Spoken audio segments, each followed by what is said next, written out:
पता नहीं क्या समस्या, आजकल नेटवर्क इश्यूज बहुत हो रहा है।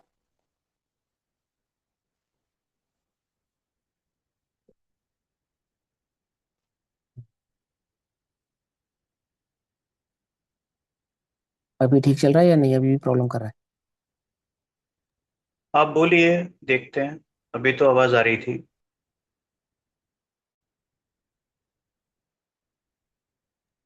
आपको आवाज नहीं आ रही क्या भाई? या अभी भी प्रॉब्लम कर रहा है?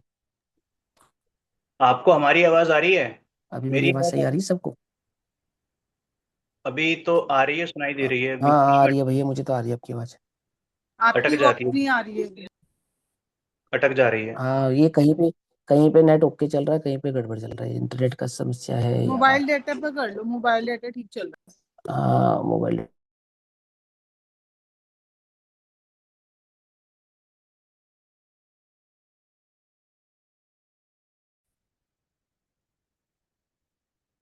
चलो, इसको मैंने मोबाइल डाटा पे शिफ्ट कर दिया।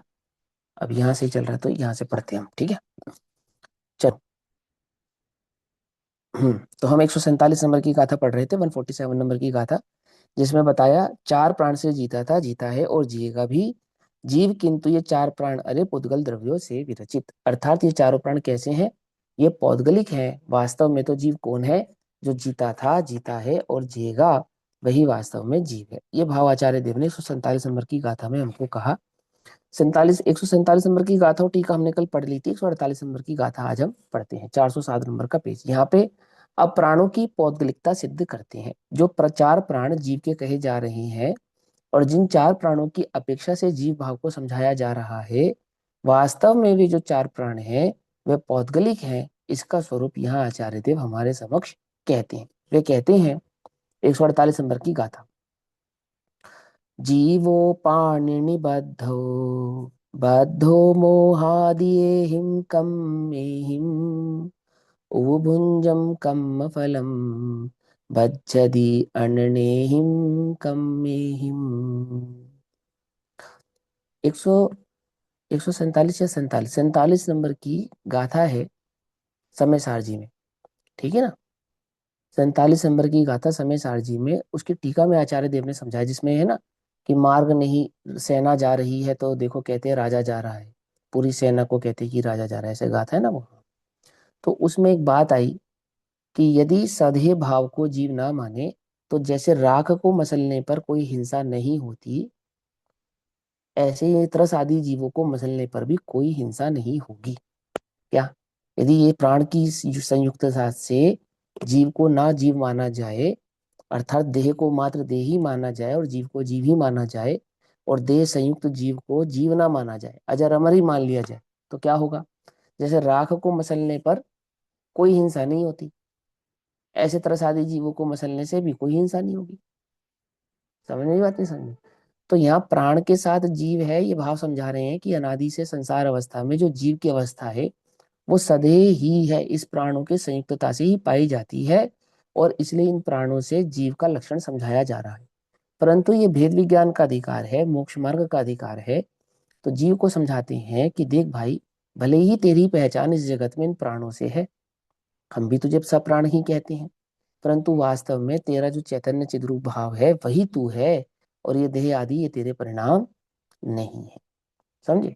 मोक्ष मार्ग में तो देह से भी अपने चैतन्य भगवान आत्मा में जब तक तू अपनापन स्थापित नहीं करेगा, तब तक तू इस सुख को प्राप्त कर पाएगा नहीं। ये देह से विदेह भाव को प्राप्त कर पाएगा नहीं। उसका यह स्वरूप यहाँ पर हमको समझाते हैं। तो यहाँ भेद ज्ञान की गाथा में ये समझाते हैं कि देखो भाई, ये जो शरीर आदि है ये वास्तव में पौद्गलिक है। इन्हें उपचार भाव से जीव का कहा जाता है। अहिंसा आदि का पालन हेतु, चारित्र आदि का पालन हेतु करने योग्य, अणुव्रत महाव्रत आदि का पालन करने के लिए, अथवा संसार की जो अवस्था है, इस संसार अवस्था में धर्म का भाव भली प्रकार से चलता रहे। एक मनुष्य के अंदर जो व्यवहारिकता है वो इसी के कारण है कि सधे से यह जीव है, ऐसा माना जाता है। ठीक है? देह की रक्षा को ही जीव की रक्षा कहा जाता है, देह के उपक्रम को ही जीव का उपक्रम कहा जाता है, और देह के शील को ही आत्मा का शील कहा जाता है, देह के त्याग को ही आत्मा का त्याग कहा जाता है। समझ में आती? समझ में? ऐसे संसार का की अवस्था चलती रहती है, परंतु वास्तविक मोक्ष मार्ग तो देह से भिन्न भगवान आत्मा का निरूपण करके अपनापन उसमें स्थापित करके ही संभव हो सकता है। तो यहाँ समझाते हैं कि जो जिन चार प्राणों की अपेक्षा से जीव को जीव समझाया, वास्तव में वे चार प्राण क्या हैं? पौद्गलिक हैं। तो उनकी पौद्गलिकता होने की सिद्धि इस 148 नंबर की गाथा में करते कहते हैं, जीवोपान निबद्धो बद्धो मोहादिएहिं कम्मेहिं ओभुञ्जं कम्मफलं भज्यति अननेहिं कम्मेहिं। मोहादिक कर्मों द्वारा यह बंधा जीव है प्राण निबद्ध, कर्म फलों का वेदन करता होता पुण्य कर्म से बद्ध। कुछ समझ में आ रहा है? जो शुद्ध जाने आत्म को वह शुद्धता को प्राप्त हो, अविशुद्ध जाने आत्म को अविशुद्धता को प्राप्त हो, है ना? कुछ ऐसा ही मर्म इस गाथा में भी आचार्य देव आपके समक्ष रख क्या समझा रहे हैं। देखो, कहते हैं, मोहादिक कर्मों द्वारा यह बंधा जीव है प्राण निबद्ध। प्राणों से बंधता है ना, ये जो प्राणों की संयुक्तता प्राप्त होती है, क्यों होती है?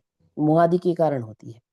और कर्म फलों का वेदन करता, और जब कर्म फल का वेदन करता है अर्थात अपना मानता है, कर्म के उदय से प्राप्त संयोग आदि भावों को, शरीर और नो कर्म आदि को में अपनापन करता है, मोह करता है, तब तब फिर से होता कर्म से बद्ध, होता पुण्य कर्म से बद्ध, फिर दोबारा कर्मों से बनता है। यहाँ कहते हैं, मोह आदि कर्मों से बंधा हुआ होने से जीव प्राणों से संयुक्त होता हुआ कर्म फल को भोगता हुआ अन्य कर्मों से बंधता है। वो याद होगा आपको, पहले भी समझाया था कि अनादि से जीव की संसार में अवस्था कैसी है कि कर्मों से बंधी हुई अवस्था है, और इन कर्मों से बंधी हुई अवस्था से प्राप्त होने वाले जो नौ कर्मादि भाव हैं उनमें अपनापन करता है, जिससे भाव कर्म होता है। उस भाव कर्म से फिर द्रव्य कर्म बंधता है, और इस द्रव्य कर्म से फिर से संसार अवस्था में 4 गति 84 लाख रूप योनि शरीर भाव को प्राप्त होता है। और इसी प्रकार से ये चक्र चलता रहता है। अब इस चक्र को तोड़ना है या नहीं तोड़ना है ना? तो बोले हाँ तोड़ना है। तो बोले चक्र को तोड़ने का उपाय यह है कि मोह भाव को तोड़े। और मोह क्या है? मोह क्या है? कि संसार में जिसे में तूने अपनापन स्थापित किया है। किस में अपनापन स्थापित किया है? इस शरीर में। सबसे पहला अपनापन तो इस शरीर से अपनेपन को तोड़े, तो ही वास्तव में उस मोह का अभाव होना संभव है, अन्यथा नहीं। देखो क्या कहते हैं टीका, मोह आदि पौद्गलिक कर्मों से बंधा हुआ होने से जीव प्राणों से संयुक्त होता है। ये प्राणों से क्यों संयुक्त होता है? कौन से प्राण? ये जो 10 प्राण थे, ये 10 प्राण क्या है? ये 10 प्राण पौद्गलिक हैं, ये सिद्ध करना है। तो ये 10 प्राण पौद्गलिक क्यों है? क्योंकि जीव जब मोह आदि करता है, मोह आदि पौद्गलिक कर्मों से बंधा हुआ होने से, अर्थात वो जो 8 कर्म की श्रृंखला है ना, दर्शन मोह, चारित्र मोह के आधार से दर्शन, ज्ञानावरणी, दर्शनावरणी, अंतराय आदि, ये जो 8 कर्मों से बंधता है, और इन 8 कर्मों का जो उदय आता है वो उस उदय से ही देहादि भाव को प्राप्त होता है। तो मोहादिक पौद्गलिक कर्मों से बंधा हुआ होने से जीव प्राणों से संयुक्त होता है। दूसरा, और प्राणों से संयुक्त होने का के कारण पौद्गलिक कर्म फल को, अर्थात मोह राग द्वेष, जीव मोह राग द्वेष पूर्वक भोगता हुआ पुनः फिर पुनः भी यानी फिर भी अन्य पौद्गलिक कर्मों से बंधता है। इसलिए पौद्गलिक कर्मों के कार्य होने से और पौद्गलिक कर्म का कारण होने से प्राण पौद्गलिक ही निश्चित होते हैं। 148 नंबर की गाथा में यह सिद्ध किया कि 10 प्राण पौद्गलिक है। क्यों? क्योंकि जो जिसके कारण हो और जो जिससे प्राप्त हो वह उसी का होता है। तो इन पौद्गलिक शरीर आदि के जन्मदाता कौन है?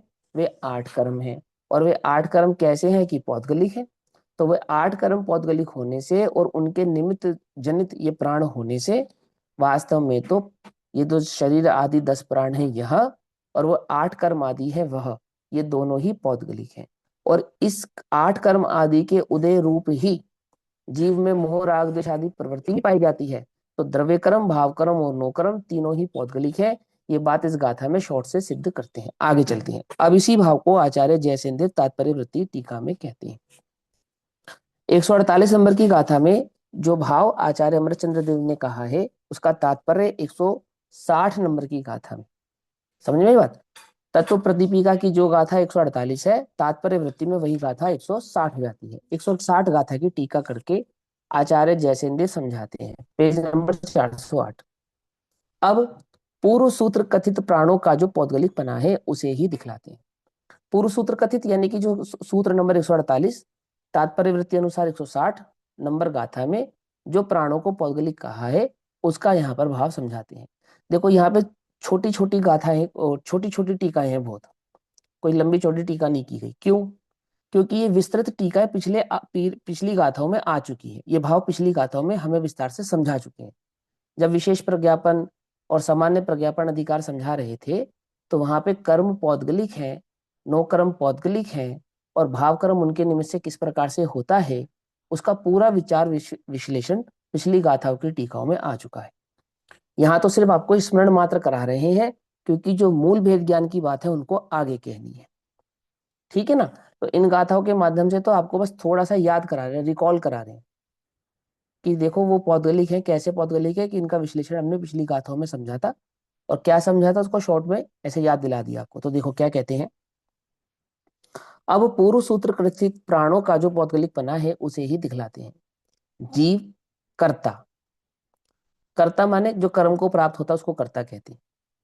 तो कहते हैं जो जीव रूपी कर्ता है, जिसके हम प्राण कहे हैं, जिस जीव के हमने प्राण कहे हैं, जिन प्राणों से हमने जीव को पहचाना है, वास्तव में वो प्राण अलग है और जीव अलग है। जीव जीव की जाति का है और प्राण पुद्गल की जाति के हैं। तो कैसे है? तो बोले जिस कर्ता रूप जीव को चार प्राणों से निबद्ध या संबंध होता है, माने जो चार प्राणों से जुड़ा हुआ, बधा हुआ, उत्पन्न होता हुआ, प्राप्त होता हुआ दिखाई देता है। पकड़ में मत। संबद्ध और निबद्ध क्या अर्थ हुआ इसका? निबद्ध माने बधा हुआ और संबंध माने जुड़ा हुआ। ठीक है? तो चाहे निबद्ध कहो चाहे संबद्ध कहो, माने उससे जुड़ा हुआ दिखाई देता है, उससे बंधा हुआ दिखाई देता है, उससे पहचाना जाता है या प्राप्त होता हुआ दिखाई देता है। कैसे जीव जगत में प्राप्त होता हुआ दिखाई देता है? कि जन्म के माध्यम से प्राप्त होता हुआ दिखाई देता है। और अभाव होता हुआ कैसे दिखाई देता है? कि मरण के माध्यम से अभाव होता हुआ दिखाई देता है। इस लोक में जीव की उत्पत्ति जन्म के माध्यम से दिखाई देती है और अनुत्पत्ति मरण के माध्यम से दिखाई देती है। सद शरीर के साथ जन्मना वह जीव का जन्म माना जाता है, और शरीर आदि का मरना वह जीव का मरना माना जाता है। तो शरीर से जुड़ा हुआ, निबद्ध यानी कि बंधा हुआ, संबद्ध यानी कि प्राप्त होता हुआ जो दिखाई देता है, वो प्राणों से जुड़ा हुआ कौन है? कि वह जीव है। आगे प्रश्न, किस प्रकार होता हुआ प्राणों से संबद्ध है? वो क्या कारण है? वो किस प्रकार से इन चार प्राणों से संबद्ध होता है, यानी कि जुड़ता है, इन चार प्राणों को प्राप्त होता है, इन चार प्राणों से बंधता है? वो कारण क्या है? तो कहते हैं शुद्धात्मा की उपलब्धि लक्षण रूप। तो शुद्धात्मा की उपलब्धि का लक्षण क्या है? शुद्धात्मा की उपलब्धि का लक्षण है शुद्धोपयोग। और शुद्धोपयोग होने का लक्षण क्या है? शुद्धोपयोग का लक्षण होने का है लक्षण भेद ज्ञान। और भेद ज्ञान का लक्षण क्या है? भेद ज्ञान का लक्षण है तत्वों का श्रद्धान। और तत्वों के श्रद्धान का लक्षण क्या है? तत्वों के स्वरूप का ज्ञान। और तत्वों के स्वरूप का ज्ञान का लक्षण क्या है? सो वह है स्वाध्याय। पकड़ में आई बात? नहीं पकड़ में आई? तो स्वाध्याय पूर्वक 7 तत्वों का श्रद्धान करके जो जीव भेद ज्ञान को प्राप्त होते हैं और भेद ज्ञान के फल में जो शुद्धोपयोग को प्राप्त होते हैं, सो उस शुद्धोपयोग का फल क्या है? शुद्धात्मा की उपलब्धि। पकड़ में ही बात? कैसे कैसे समझा रहे हैं ना? तो जो शुद्धात्मा की उपलब्धि है, उस शुद्धात्मा की उपलब्धि का जो लक्षण है वह मोक्ष से भिन्न कारणों से बद्ध या संबद्ध है। क्या कहते हैं? शुद्धात्मा की उपलब्धि का लक्षण जो मोक्ष है वो संसार अवस्था से कुछ अलग है। संसार अवस्था कैसे प्राप्त होती है और मोक्ष अवस्था कैसे प्राप्त होती है? कि मोक्ष अवस्था तो प्राप्त होती है निर्मोह परिणाम से, आत्मा में अपनापन करने से। और संसार अवस्था कैसे प्राप्त होती है? तो वह होती है मोह परिणाम से और देह आदि में अपनापन करने से। पकड़ में ही बात? मोक्ष कैसे प्राप्त होगा? आत्मा में अपनापन करने से। संसार कैसे प्राप्त होगा? शरीर में अपनापन करने से। मोक्ष है वीतराग दशा और संसार है मोह दशा। तो इन दोनों का जो मार्ग है वो विपरीत हुआ ना, एक दूसरे से अलग अलग हुआ ना। तो यहाँ कहते हैं कि शुद्ध आत्मा की उपलब्धि रूप लक्षण रूप जो मोक्ष है उस मोक्ष से जो भिन्न है वो क्या है? वो भिन्न अवस्था ही वास्तव में संसार में प्राप्त होने वाली अवस्था है। उन्हीं कारणों से बद्ध या संबद्ध यह जीव होता है। माने मोह के कारण बद्ध और संबद्ध होता है प्राणों से। प्रश्न, किन से बद्ध होता है अर्थात किन से बंधता है? उत्तर, कि मोहिनी आदि कर्मों से बंधता है। ठीक। अतः जाना जाता है कि मोह आदि कर्म से बद्ध होकर जीव प्राणों से निबद्ध होता है। पकड़ में बात? वो अवस्था संसार में मोह ही है जिसके कारण यह जीव इस संसार में 10 प्राणों को प्राप्त होता है अथवा 10 प्राणों से निबद्ध होता है, बंधता है और कर्म बंध से रहित नहीं होता है। ठीक। उससे जाना जाता है कि प्राण पौद्गलिक कर्मोदय जनित है। इससे क्या समझ में आया हमको? इससे हमें ये समझ में आया क्योंकि वो जो 8 कर्म है वे पौद्गलिक है और 8 कर्मों के उदय से ही ये 10 प्राण आदि प्राप्त हुए हैं। तो ये 10 प्राण भी वास्तव में क्या हो गए? पौद्गलिक हो गए। ठीक। आगे प्रश्न, उस प्रकार कर्मों से संबंध होता हुआ जीव क्या करता है? जब इस प्रकार जीव मोहिनी कर्म को उसके कारण इन 10 प्राण आदि को प्राप्त करता है तो इन 10 प्राण आदि को प्राप्त करने के बाद और मोह आदि भाव से परिणमित होने पर इस जीव की क्या दशा होती है? क्या करता है? उत्तर, कि परम समाधि से उत्पन्न जो नित्यानंद एक लक्षण सुखामृत भोजन को प्राप्त न करता हुआ, क्या कहा? जो आत्म अनुभव परम समाधि भाव से प्राप्त होता है, जिस सुख का वेदन परम समाधि परिणाम से उत्पन्न होता है। परम समाधि मतलब शरीर में एकाकार पना ना करके चैतन्य में एकाकार पना करे, शुद्धोपयोग पूर्वक अपने आत्मा का अनुभव करे। ये कार्य तो नहीं करता और क्या करता है कि शरीर में अपनापन करता है और दुख को प्राप्त होता है और 4 गति 84 लाख योनियों में जन्म मरण को प्राप्त होता है। प्रश्न क्या था कि कर्मों से संबंध होता हुआ जीव क्या करता है? जब कर्मों में अपनापन करता है, कौन से कर्मों में? द्रव्य कर्म, भाव कर्म और नो कर्म। इन 3 कर्मों में जब यह जीव अपनापन करता है तो क्या होता है? बोले सुख नहीं मिलता, दुख ही दुख मिलता है। तो सुख नहीं मिलता, उसके विपरीत क्या मिलता है? दुख मिलता है। वो बात आचार्य देव यहाँ पर कहते हैं। वो कहते हैं परम समाधि से उत्पन्न नित्यानंद एक लक्षण सुखामृत भोजन को प्राप्त ना करता हुआ फिर क्या होता है? कड़ुए विष समान भी कर्म फल को भोगता है।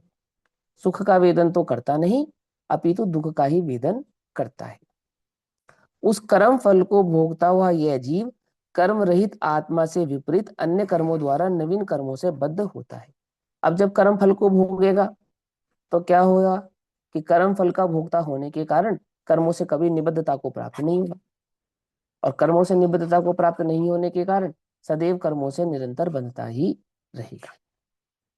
बहुत ध्यान से समझो, आचार्य जयसेन देव की टीका बड़ी मार्मिक टीका है, इस संदर्भ में समझने योग्य टीका है। वो ये कहते हैं तुम्हें कर्मों से निबद्ध होना है कि हाँ होना है। तो बोले कर्म और कर्म फल इनको भोगो मत। क्या कहा? कर्म और कर्म फल इनको क्या मत करो? इनको भोगो मत। तो कैसे नहीं भोगे? कि एकत्व ममत्व कर्तृत्व और भोक्तत्व बुद्धि नहीं रखोगे तो जो तुम्हें शरीर मिला, शरीर में एकत्व ममत्व मत करो और शरीर में जो उदय आएगा इसको कहेंगे कर्म फल, उसमें क्या मत करो? उसमें एकत्व ममत्व मत करो। तो कहते हैं कि जब इनमें एकत्व ममत्व ना करें तो किस में एकत्व ममत्व करें? तो बोले अपनापन अपने में करो, अपने चैतन्य में एकत्व मत करो, अपने चैतन्य का भोग करो। तो तुम संसार अवस्था से मुक्त हो सकते हो, अन्यथा नहीं हो सकते। समझिए बात। बतला तो रहे हैं कि ये जो 10 कर्म है ये पौद्गलिक है और साथ में क्या बतला रहे हैं कि इन पौद्गलिक कर्मों में जो अपनापन करता है वह संसार अवस्था को निरंतर प्राप्त होता रहता है और जो इन 10 प्राणों में अपनापन नहीं करता है, अपनापन अपने चैतन्य में करता है, वह इसके विपरीत मोक्ष सुख को प्राप्त करता है। ऐसा समझा रहे। विपरीत अन्य कर्मों द्वारा नवीन कर्मों से बद्ध होता है जिस कारण से कर्म फल को भोगता हुआ नवीनतर कर्मों को बांधता है, नवीन नवीन कर्मों को बांधता है। इससे जाना जाता है कि प्राण नवीनतर कर्म बंध के कारण रूप है। क्या कहा? इससे क्या जाना जाता है कि जो 10 प्राण है ना ये नए कर्मों के बंध के कारणभूत है। तो नए कर्मों के कारणभूत कैसे हैं? अपनापन करने के कारण। समझ में बात? तो प्राणों का अभाव करने का तरीका क्या है? अपनापन नहीं करना। ये यदि तू इन प्राणों में अपनापन करता है, कौन कौन से प्राणों में? आयुष कर्म से ही अपने आयु को मानता है, श्वासोश्वास से ही अपने जीवन को मानता है, 3 प्रकार के बल में अपनापन करता है, 5 इंद्रियों में अपनापन करता है, इनका संरक्षण करता है, इनकी प्राप्ति का उपाय करता है, इनसे जुड़ता है, इनके जन्मने को अपना जन्म और इनके मरण को अपना मरण मानता है, इनके वियोग से अपना मरण मानता है। तो तू क्या नहीं कर सकता? अनंत सुख को प्राप्त कर सकता नहीं। समझ नहीं बात? पकड़ में? ऐसा कहते हैं। सुनो, आगे कहते हैं। ये नवीनतर का मतलब अब क्या है? नहीं नहीं नहीं नवीनतर। नहीं नहीं नहीं नहीं नहीं नहीं नहीं नहीं नहीं, निरंतर नवीनतर, नए नए कर्मों को निरंतर बांधता रहता है, ऐसा नवीनतर। ठीक है ना? अनादि बहुत सारे कर्मों को बांधना, और कब तक बांधना है? इसकी परंपरा को आगे तक ले जाना, कर्म बंध की परंपरा को आगे तक लेकर जाना, ऐसा नवीनतर। जैसे नवीनतर, नवीनतम, नवीन ऐसा होता है ना, तो बहुत सारे कर्मों को बांधना, ऐसा बांधता रहता है। आगे, अब 149, 149 नंबर की गाथा। यहाँ अब प्राणों के पौद्गलिक कर्म का कारणत्व प्रकट करते हैं, कारणपना। प्राणों के पौद्गलिक कर्म, देखो, 10 प्राण पौद्गलिक है, और वो 10 प्राण पौद्गलिक क्यों है? क्योंकि उनका कारण 8 कर्म है, और 8 कर्म पौद्गलिक है, ये तो सभी को पता है ना। और उनके निमित्त से होने वाला वो भाव कर्म। अब यहां समझाते हैं कि जो प्राणों के पौद्गलिक कर्म का कारणपना प्रकट करते हैं, अर्थात प्राण पौद्गलिक कर्म के कारण किस प्रकार है, यह बतलाते हैं। वो रीजन भी समझाते हैं कि जिसके कारण 8 कर्मों के कौन से निमित्त संबंध से ये 10 प्रकार के प्राणों की हमें प्राप्ति होती है। जैसे मिनिमम एक इंद्रिय जीव को 4 प्राण, और इसी प्रकार प्रत्येक इंद्रिय को बढ़ते बढ़ते, प्राण बढ़ते बढ़ते, संघी पंचेंद्रियों को 10 प्राण, ऐसे प्राणों की प्राप्ति होती है। और वो प्राणों की प्राप्ति 8 कर्मों के कारण किस प्रकार से होती है, उसका क्या नियम है, वो बात इस गाथा के माध्यम से कहते हैं। छोटी छोटी गाथाओं में छोटी छोटी टीकाएं हैं। लगभग लगभग आप इन सब चीजों का विश्लेषण पहले समझ चुके हैं, ये अभी तो सिर्फ रिकॉल करा रहे हैं, क्योंकि भेद ज्ञान कराना है, समझना ध्यान से, है ना। तो कहाँ आपको किससे भेद ज्ञान करना है, वो इन गाथाओं के माध्यम से आपको समझाते हैं। 149 नंबर की गाथा, आचार्य देव कहते हैं। पाणाबाधं जीवो मोहपदे सिंह कुणदि जीवाणम, जदि जो हवदिः बंधो नानावरणादिकं मेहिम्। मोह द्वेष के द्वारा यदि निज पर जीवों के प्राणों को पीड़ित करे जीव, तो ज्ञाना वर्णादिक से बंधन हो।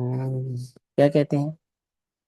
8 प्रकार के कर्मों का बंध होना, फिर 8 प्रकार के बंधों का बंध होने पर उन 8 प्रकार के कर्मों के उदय के फल स्वरूप इन 10 प्रकार के प्राणों की प्राप्ति होना। वह किस प्रकार से होती है?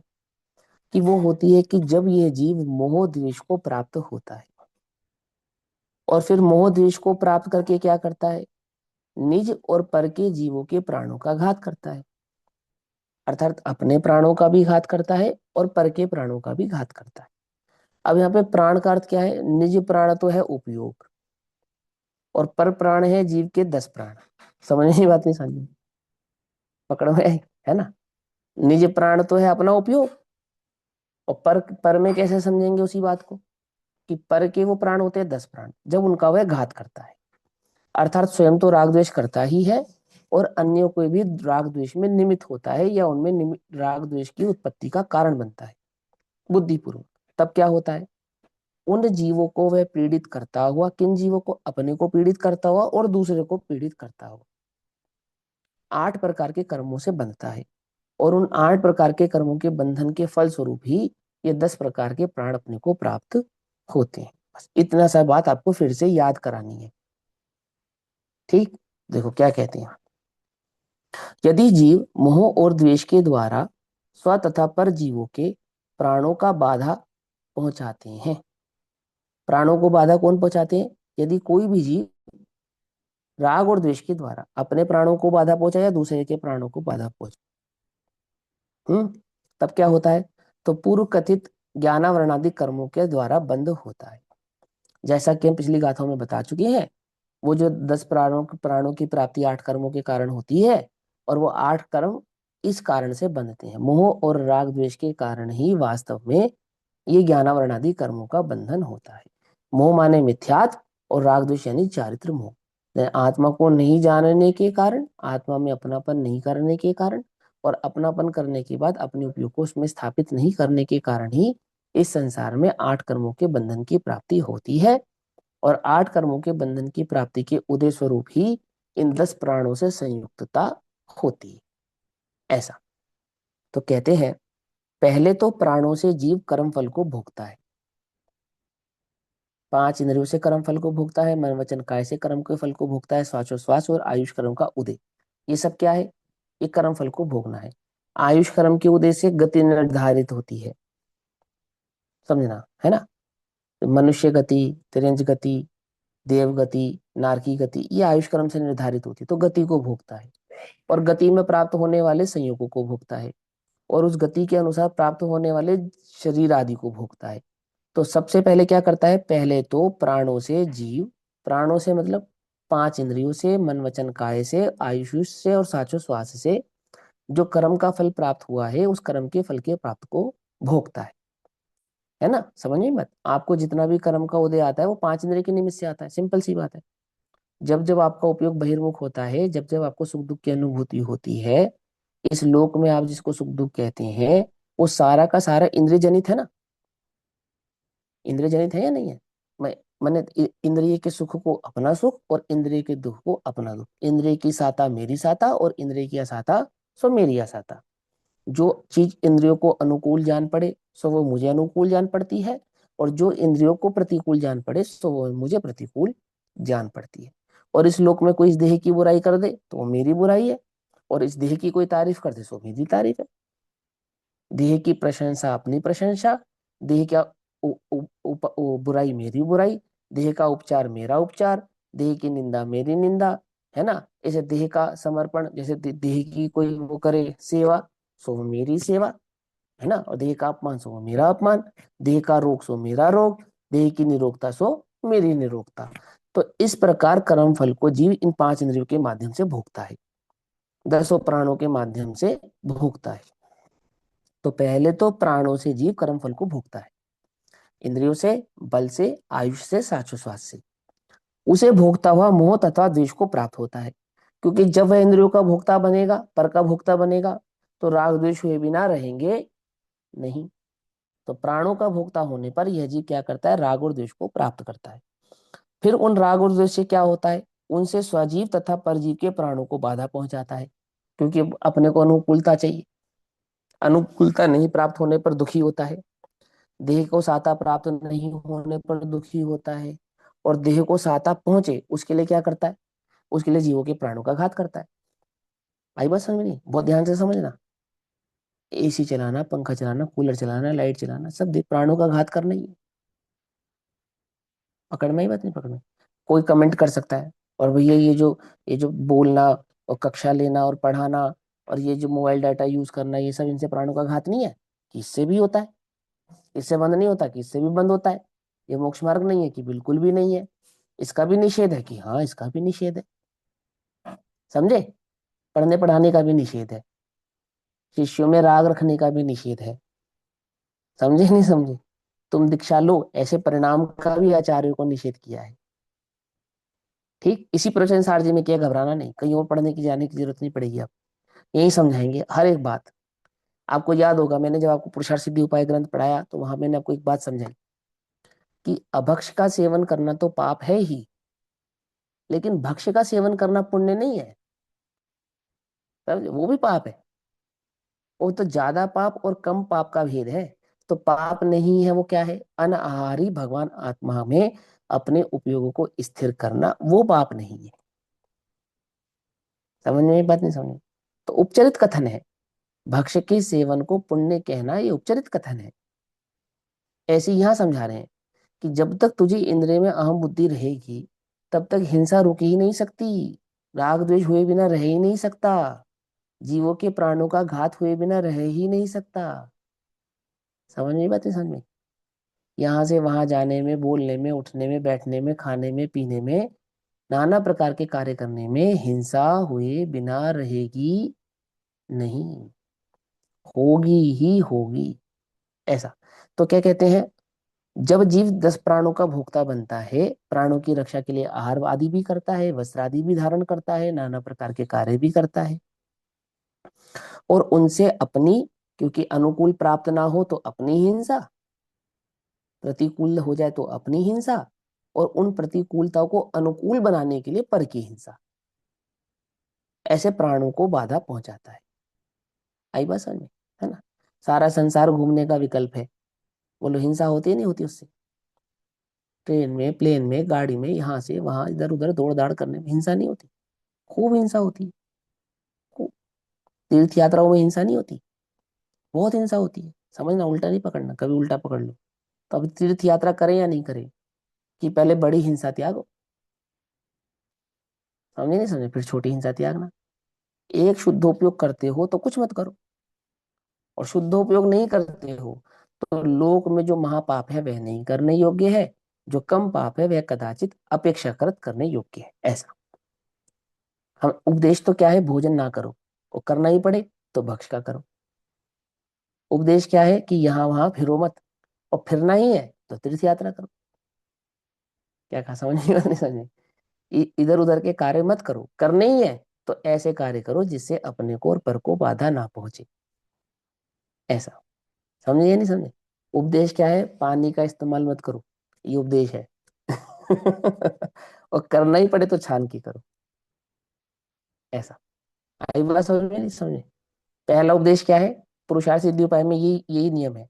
पहला उपदेश क्या है, शुद्धोपयोग करो। तो ये प्रवचन सार में भी पहला अधिकार शुद्धोपयोग अधिकार है। जो ज्ञान तत्व प्रज्ञापन है ना, उसमें 4 अधिकार हैं। उसमें पहला अधिकार क्या है, शुद्धोपयोग अधिकार। करने योग्य क्या है, शुद्धोपयोग। नहीं हो तो क्या करें? तो पहले बताया शुद्धोपयोग करो, और वो बोले मुझे तो शुद्धोपयोग नहीं हो रहा, मैं कैसे करूं शुद्धोपयोग? शुद्धोपयोग का फल क्या है? शुद्धोपयोग कर भी लूंगा तो उससे मुझे लाभ क्या होगा? बोले अनंत ज्ञान की प्राप्ति होगी। ज्ञान, ज्ञान प्रज्ञापन, ज्ञान स्वभाव प्रज्ञापन। ठीक है ना? और वो खाली ज्ञान ही मिलेगा कि नहीं, सुख भी मिलेगा? सुख भी मिलेगा। और ये जो सुख मिलेगा, तो सुख की, सुख तो मुझे है ना, ये इंद्रिय पदा पदपना और आदि आदि पना, इस सारे जगत में सुख मिलता? नहीं नहीं नहीं नहीं, ये सुख नहीं है, सुखाधिकार। सुख की जाति समझाई। ओह अच्छा, मुझे समझ में आ गया। अब मुझे कैसे प्राप्त हो ये शुद्धोपयोग की? भेद ज्ञान से। तो वो भेद ज्ञान कैसे होता है? तो ज्ञेय प्रज्ञापन, यानी कि द्रव्य का स्वरूप समझने से होता है। क्या है वो द्रव्य का स्वरूप? सामान्य विशेष। द्रव्य का स्वरूप तो मुझे समझ में आ गया, अब मैं क्या करूं? भेद ज्ञान, ज्ञान ज्ञेय विभाग अधिकार। पकड़ में ही बात? नहीं पकड़? समझ में ही बात? और फिर चरणानुग चूलिका, तो वह भी समझाएंगे कि वो जो जो भेद ज्ञान करा, तो वो भेद ज्ञान किस पूर्वक करना, किस भावना से करना, उसके लक्षण क्या है, उसका फल क्या है, और क्या प्राप्त होगा? कि शुद्धोपयोग अधिकार करके शुरू, और अंत में शुद्धोपयोग में ही तू लीन हो जावे, इस भावना से इस प्रवचन सार को पूर्ण करते हैं, संपन्न करते हैं। आई बात समझ में? समझ में आती बात? तो यहाँ जो भेद ज्ञान समझा रहे हैं वो शुद्धोपयोग की अपेक्षा से समझा रहे हैं। तो यहाँ कहते हैं उनसे स्वजीव तथा परजीव के प्राणों को बाधा पहुंचाता है। किससे? जब 10 प्राणों में अपनापन करता है उससे। वहां कदाचित दूसरे के द्रव्य प्राणों को बाधा पहुंचाकर, और कदाचित बाधा ना भी पहुंचाकर, अपने भाव प्राणों को तो उपरक्तता से, अर्थात अवश्य ही बाधा पहुंचाता हुआ। भाई किसी अन्य जीव को बाधा कदाचित पहुंच भी सकती है, कदाचित नहीं भी पहुंच सकती है। अभी याद है आपको मैंने क्या समझाया था? दूसरे के प्राण तो कहेंगे 10 प्राण, और अपने प्राण को कहेंगे उपयोग, है ना? तो यहाँ क्या लिखा? दूसरे के द्रव्य प्राणों को बाधा पहुंचाकर, और कदाचित नहीं भी पहुंचाकर, परंतु अपने भाव प्राणों को, अपने द्रव्य प्राण नहीं, अपने भाव प्राण। तो मेरा भाव प्राण क्या है? मेरा भाव प्राण तो मेरा उपयोग है। और दूसरे के प्राण क्या है? जब हम दूसरे जीव में प्राणों की स्थापना करेंगे तो द्रव्य अपेक्षा से करेंगे, और जब अपने में प्राण की स्थापना करेंगे तो उपयोग से करेंगे, भाव प्राणों से करेंगे। ठीक, तो क्या कहेंगे, अपने भाव प्राणों को तो उपरक्तता से मतलब अवश्य ही क्या करता है, बाधा पहुंचाता ही है। बाधा पहुंचाता हुआ यह जीव क्या करता है, ज्ञानावरणादि कर्मों को बांधता है, और इस प्रकार प्राण पौद्गलिक कर्मों के कारणत्व को प्राप्त होते हैं। पकड़ में बात। और यही कारण है कि वो 8 कर्मों से जीव को बंधन होता है, और उन 8 कर्मों के बंधन से ये 10 प्रकार के प्राणों की प्राप्ति इस जीव को होती है। प्राप्ति इससे संयुक्तता प्राप्त होती है। अब इसी भाव को अर्थात गाथा नंबर 149 149 नंबर की गाथा को आचार्य जयसेन देव जब टीका करते हैं तो यह 161 हो जाती है तात्पर्य वृत्ति में। अब तात्पर्य वृत्ति टीका में गाथा नंबर 161 आचार्य जयसेन देव तात्पर्य समझाते हैं। वे कहते हैं, अब प्राण नवीन पुद्गल कर्म बंध के कारण होते हैं। अर्थात जो 10 प्राण हैं वो नए कर्मों के बंध के कारण होते हैं। सुनो ध्यान से, प्राण कर्म बंध के कारण नहीं होते, अज्ञान कर्म बंध का कारण होता है। इंद्रिया कर्म बंध का कारण नहीं होती, इंद्रियों में अपनापन कर्म बंध का कारण होता है। शरीर कर्म बंध का कारण नहीं है, इस शरीर में जो तेरी एकत्व बुद्धि है, ममत्व बुद्धि है, वो कर्म बंध का कारण है। तो यहाँ समझाते हैं प्राण नवीन पुद्गल कर्म बंध के कारण होते हैं, समझाना है ना। तो टीका क्या समझाती है, जो तू मोह करता है, वो जो तू राग करता है, वो जो तू द्वेष करता है, अर्थात वो जो तेरा अज्ञान और अस्थिर परिणाम है। क्या है वो अज्ञान और अस्थिर परिणाम, इन इंद्रियों में अपनापन, इस देह आदि में अपनापन, वो तेरे बंध का कारण। समझे, ऐसा नहीं कि ना रहेगा बांस ना बजेगी बांसुरी, ये 10 प्राण बंध के कारण है, लो मैं भी इन 10 प्राणों को मिटा देता हूँ, तो वो तो राग द्वेष है, उससे तो और नवीन कर्म का बंध होगा। वीतराग परिणति से नवीन कर्म का बंध नहीं होता है, अपने में अपनापन स्थापित करने से नवीन कर्म का बंध नहीं होता है, ऐसा। तो यहाँ कहते हैं, अब प्राण नवीन पुद्गल कर्म बंध के कारण होते हैं, इस प्रकार पूर्वोक्त अर्थ को ही विशेष रूप से समर्थन करते हैं। यानी कि गाथा नंबर 160 और गाथा नंबर 161, यूं कहो गाथा नंबर 148 और गाथा नंबर 149, ये दोनों गाथाएं एक ही भाव को विस्तृत कर रही हैं। क्या कहते हैं, आयु आदि प्राणों की बाधा या पीड़ा को करता है। किसकी, वह कौन पीड़ा करता है, माने आयु आदि 10 प्राणों की को जो पीड़ित करता है वह कौन है, कि वह जीव है। अर्थात जीव प्राणों को पीड़ा करता है। तो जब जीव प्राणों की पीड़ा करता है तो कैसे करता है, ऐसे समझेंगे। तो किसके द्वारा पीड़ित करता है, तो उत्तर, सकल विमल केवल ज्ञान रूप प्रदीप से मोह अंधकार विनाशक परमात्मा के स्वरूप से विपरीत जो मोह तथा द्वेष के द्वारा पीड़ा करता है। पकड़ में बात। किसी भी जीव के प्राणों की पीड़ा करने का कारण क्या है, बोले मोह राग और द्वेष ही किसी भी जीव की पीड़ा के प्राणों की पीड़ा पहुंचाने का कारण है। अपना हो चाहे दूसरे का हो, दूसरे के प्राणों का घात भी मोह राग द्वेष के कारण ही होता है, और अपने भाव प्राणों का घात भी मोह राग द्वेष के कारण ही होता है। और ये मोह राग द्वेष क्या है, कि जो सकल विमल अनंत ज्ञानमय केवल ज्ञान आदि भाव है उससे बिल्कुल विपरीत दशा है, ऐसा। तो किनके प्राणों को बाधा पीड़ा करता है, तो जो जीव प्राणों से संयुक्त है ना उनके प्राणों को बाधा पीड़ा पहुंचाता है। तो बोले पर को भी और अपने को भी, पर के द्रव्य प्राणों को और अपने भाव प्राणों को, ऐसा। तो एक इंद्रिय प्रमुख जीवों के प्राणों को पीड़ा करता है, एक इंद्रिय से लेकर संघी पंचेंद्रिय पर्याय तक के जितने भी जीव हैं। माने किस जीव की हम बात कर रहे हैं, कि जो इंद्रियों से पहचाने जाते हैं उन जीवों के प्राणों की पीड़ा करता है। जीव तो चैतन्य से पहचाना जाना चाहिए ना, लेकिन जो जीव लोक में इंद्रियों से पहचाने जाते, तो इंद्रिय प्रमुख, इंद्रिय प्रमुख माने जो इंद्रियों से जाने पहचाने जाते हैं। एक इंद्रिय, दो इंद्रिय, तीन इंद्रिय, चार इंद्रिय, पांच इंद्रिय, संघी असंघी। अब काय, वायु काय, जल काय, वनस्पति काय आदि जीव से लेकर त्रस आदि जितने भी जीव हैं, इन सब जीवों के प्राणों की हिंसा करता है। यदि ऐसा करता है तो तब निजात्मा की प्राप्ति रूप जो मोक्ष से भिन्न मूल प्रकृति तथा उत्तर प्रकृति आदि के भेद से जो अनेक भेद रूप है, मूल प्रकृति 8, उत्तर प्रकृति 148।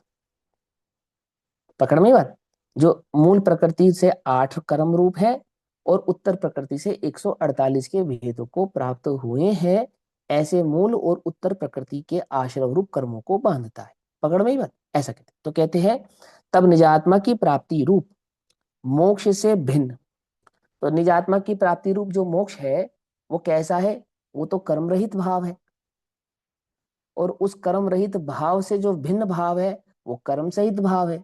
और वो जो कर्म सहित भाव है वो कैसा है कि मूल प्रकृतियों से 8 प्रकार का और उत्तर प्रकृतियों से 148 प्रकार का। ऐसा मूल प्रकृति तथा उत्तर प्रकृति आदि के भेद से जो अनेक भेद रूप है वह परमागम में प्रसिद्ध स्पष्टतः बंद होता है।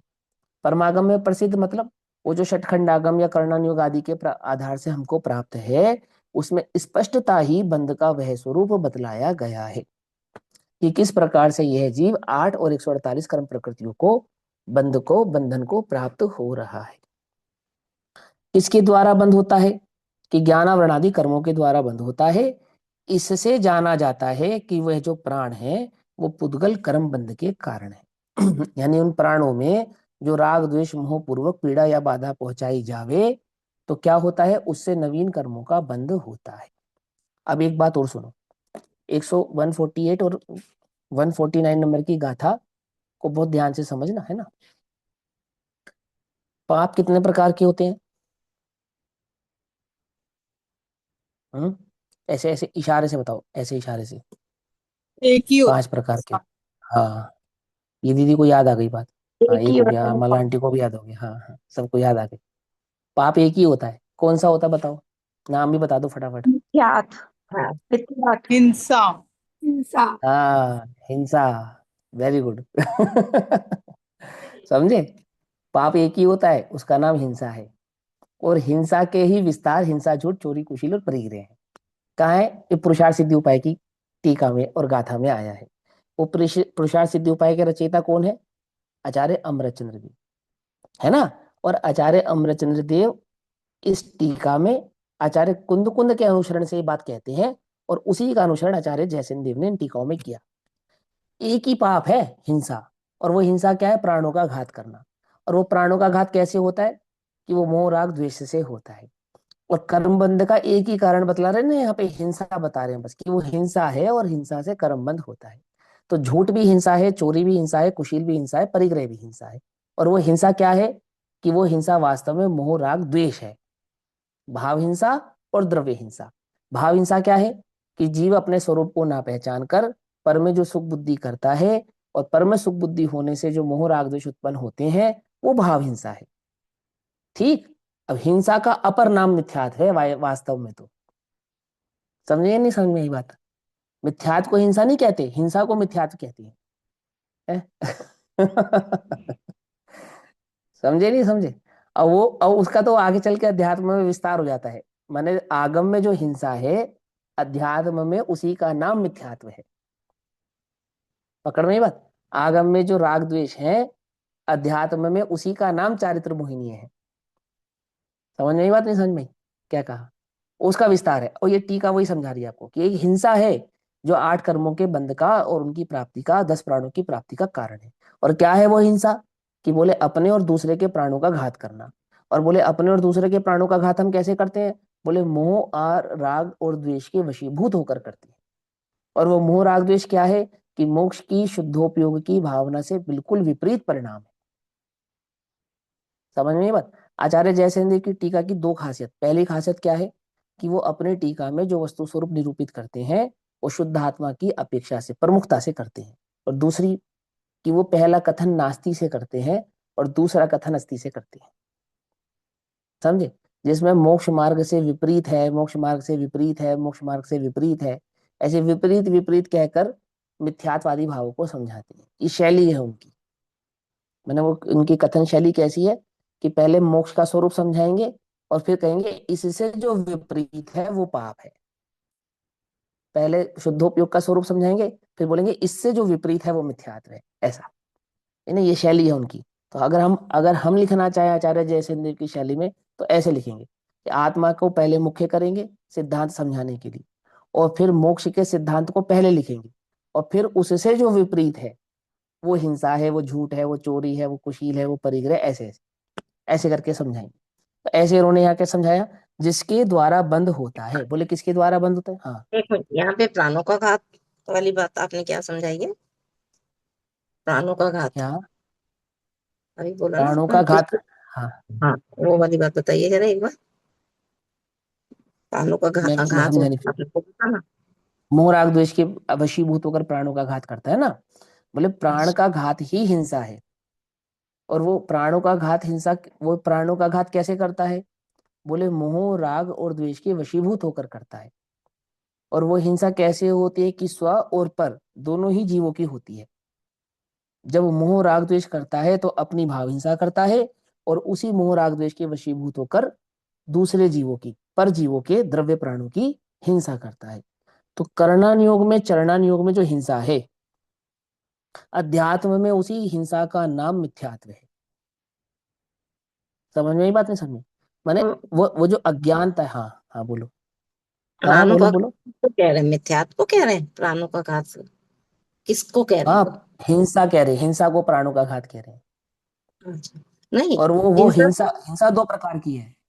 हिंसा से जो प्राणों का घात किया, तो प्राणों हाँ का घात किसको कह रहे हैं?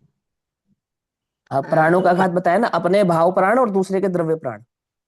अच्छा अच्छा, ठीक ठीक। प्राणों का घात यानी अपने भाव प्राण। माने मेरे, अब मेरे चैतन्य में जो मोह राग द्वेष की उत्पत्ति हुई, उसमें किसका घात हुआ? किसका घात हुआ? देखो सुनो। घातीय कर्मों की परिभाषा क्या है? जो आत्मा के अनुजीवी गुणों का घात करते हो, उन्हें घातिया कहते हैं। तो आत्मा के अनुजीवी गुण कौन कौन से हैं? ज्ञान, दर्शन, सुख, वीर्य, चारित्र आदि। इन गुणों का जो घात करे, तो इन गुणों का घात कौन करता है? बोले इन गुणों का घात ज्ञानावरणीय, दृष्टावरणीय, अंतराय और मोहिनी करता है। समझना ध्यान से। तो ये ज्ञानावरणीय, दृष्टावरणीय, अंतराय और मोहिनी, इनका आश्रय कैसे होता है? कि जीव मिथ्यात्व यानी कि मोह राग द्वेष रूप परिणमित होता है, तो ज्ञानावरणीय, दृष्टावरणीय, अंतराय और मोहिनी कर्मों का आश्रय होता है। पकड़ना ध्यान से। तो ये मोह राग द्वेष कैसे करता है? कि ये जो शरीर मेरा नहीं है उसमें अपनापन करता है। ऐसे ऐसे स्व पदार्थ को तो जानता नहीं, पर पदार्थ को अपने से भिन्न तो जानता नहीं।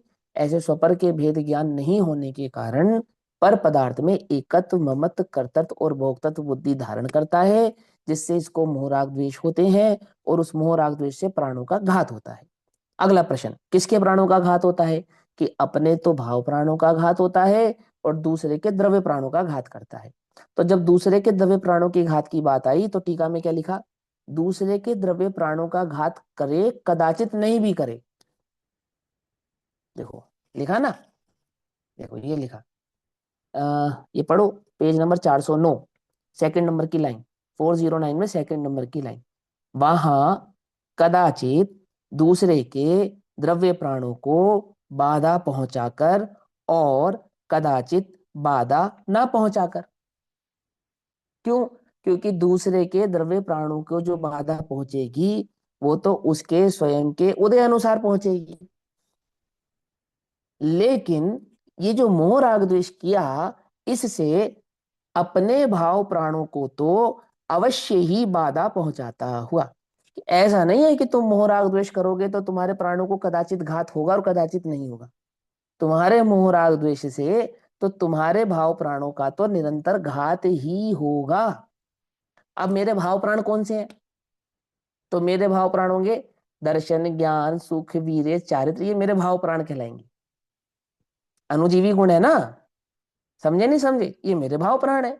इनका तो मैं घात करता ही करता हूं। कब?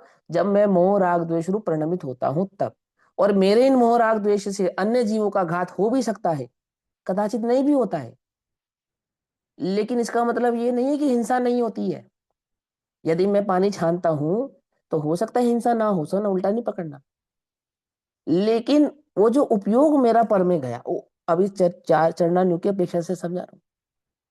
और वो जो मोह राग द्वेष की प्रवृत्ति हुई, और वो मोह राग द्वेष की प्रवृत्ति तो आत्मा के अनुजीवी गुणों की घातक ही है, सुख की बाधा की है। बोले तो मैं ऐसा क्या करूं? करूं क्या मैं? मर जाऊं? बोले मर तो सकता ही नहीं, क्योंकि जो जीता था, जो जीता है, जो जिएगा वो जीव है। तो फिर क्या करूं? बोले शुद्धोपयोग की भावना कर, अपने उपयोग को अपने चैतन्य में स्थिर कर, अपने सच्चे सुख की पहचान कर, अपने जीवित भाव की पहचान कर, ये है धर्म। आई बात समझ में नहीं? समझ में? तो वो चीज समझा रहे हैं यहाँ पर कि तुझे जो भेद ज्ञान करना है उसका मर्म समझ। पहले प्राणों का घात होता है सो हिंसा से होता है, और वो हिंसा कैसे होती है? अपनापन किए बिना नहीं हो सकती। ये 10 प्राणों से संयुक्तता 8 कर्मों के बंध के कारण होती है, और वो 8 कर्मों का बंधन मोहराग द्वेष से होता है। अब आगे और विस्तार करेंगे, फिर वो मोहराग द्वेष कैसे होता है, फिर उस मोहराग द्वेष से छूटने का उपाय क्या है, वो पूरा समझाएंगे।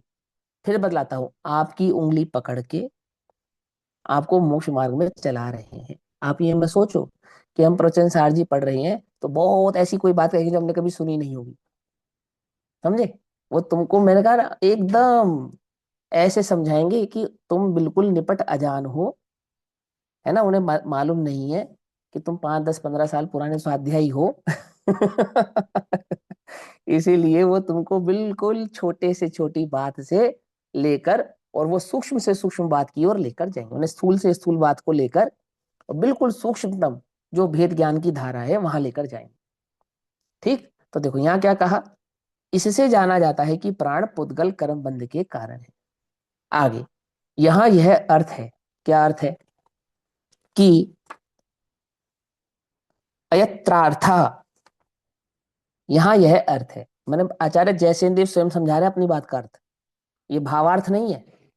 ये आचार्य जयसेन देव के मूल शब्द हैं जो उन्होंने स्वयं अपने टीका में कहे हैं। क्या कहा कि जिस प्रकार कोई भी तप्त लोह पिंड के द्वारा, ये उदाहरण याद है, ये उदाहरण भी इस प्रवचन सार में आ चुका है?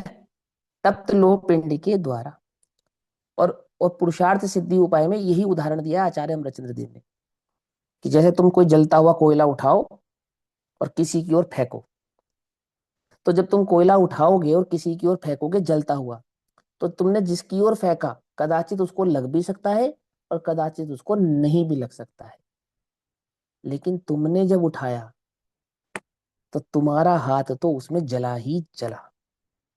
ऐसे ही जब उपयोग में मोह राग द्वेष की प्रवृत्ति होती है तब क्या होता है कि तुम्हारे उस मोह राग द्वेष का परिणाम भुगतान दूसरे को प्राप्त होगा या नहीं होगा वो तो बात की बात है, परंतु तेरे उपयोग का घात तो होता ही होता है, तेरे अनुजीवी गुणों का घात तो होता ही होता है। ये मोह राग द्वेष तेरे दर्शन ज्ञान सुख वीर्य चारित्र के घातक हैं। समझे? तेरे तेरे सुख को बाधा पहुंचाते हैं, तेरे वीर्य को बाधा पहुंचाते हैं, तेरे दर्शन ज्ञान चारित्र को बाधित करते हैं, तुझे दुखी करते हैं, संसार में परिभ्रमण कराते हैं। हे जीव, तू उस तपते हुए लोह पिंड को छूने के त्याग के समान इस मोह राग द्वेष का त्याग कर। समझिए बात? ऐसा तो क्या कहते हैं यहाँ, यह अर्थ है कि जिस प्रकार कोई भी तप्त लोह पिंड के द्वारा दूसरे को मारने की इच्छा करता हुआ प्रथम तो अपने आप को ही मारता है। तपता हुआ लोह पिंड छुएगा है तो पहले तो अपने को ही मारेगा ना, पहली हिंसा तो अपनी ही करेगा ना।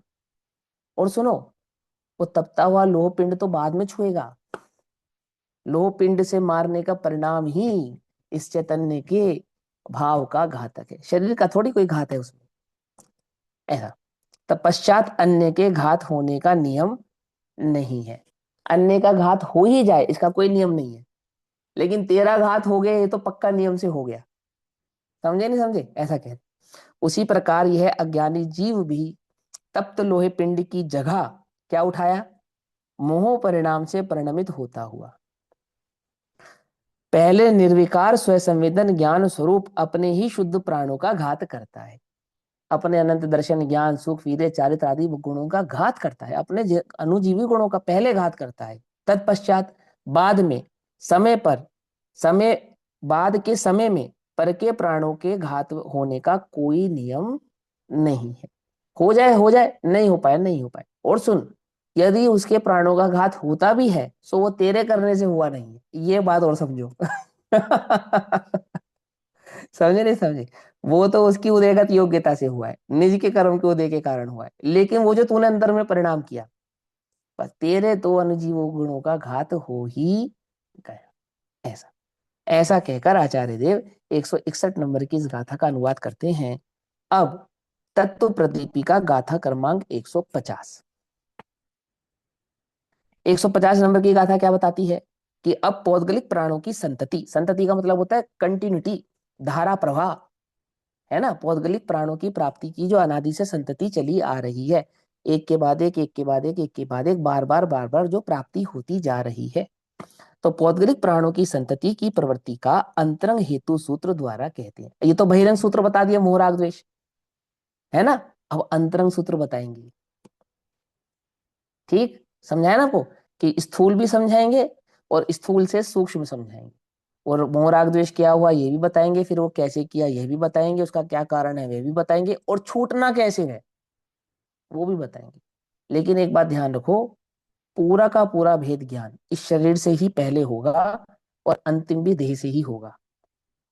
ना तो तुम्हें यहाँ केवल ज्ञान से भेद ज्ञान कराने वाले हैं, ना सम्यक दर्शन से भेद ज्ञान कराने वाले हैं, समझना ध्यान से है। उल्टा नहीं पकड़ना। और ना तुम्हारे दर्शन ज्ञान सुख विवेक की पर्यायों से भेद ज्ञान कराने वाले हैं। वहां तो सीधा सीधा भेद ज्ञान पर द्रव्य से ही होगा, सीधा सीधा स्थूल पर द्रव्य से, देह से, समझे।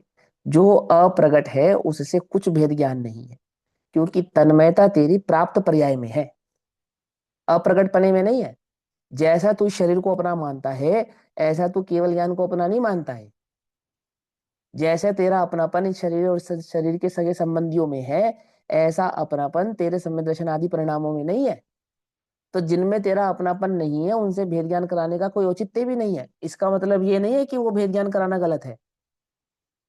औचित्य यह है कि वास्तव में जिनमें अपनापन होता है, जिन पर भावों में अपनापन होता है, असली भेद ज्ञान तो वहां होता है, असली उपयोग तो वहां लगाया जाता है, असली भेद ज्ञान की आरी तो वहां चलाई जाती है। जिसने भेद ज्ञान की आरी को वहां चलाना सीख लिया, वह अन्य भावों में तो सहजता से ही प्राप्त हो जाता है। समझ में आई बात, नहीं समझ में? मूल भेद ज्ञान की धारा क्या है वो आचार्य देव आपको यहाँ समझाते हैं। अब 150 नंबर की गाथा, परंतु अभी समय हुआ, इसकी चर्चा हम कल करेंगे। तब तक के लिए सभी को जय जिनेन्द्र। ओम नमः सिद्धेभ्यः।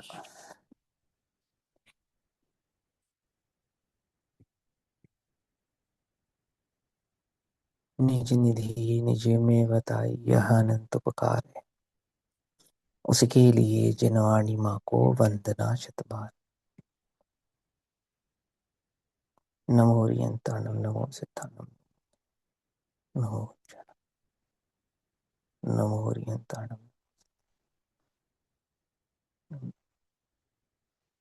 नमो रियंताणम।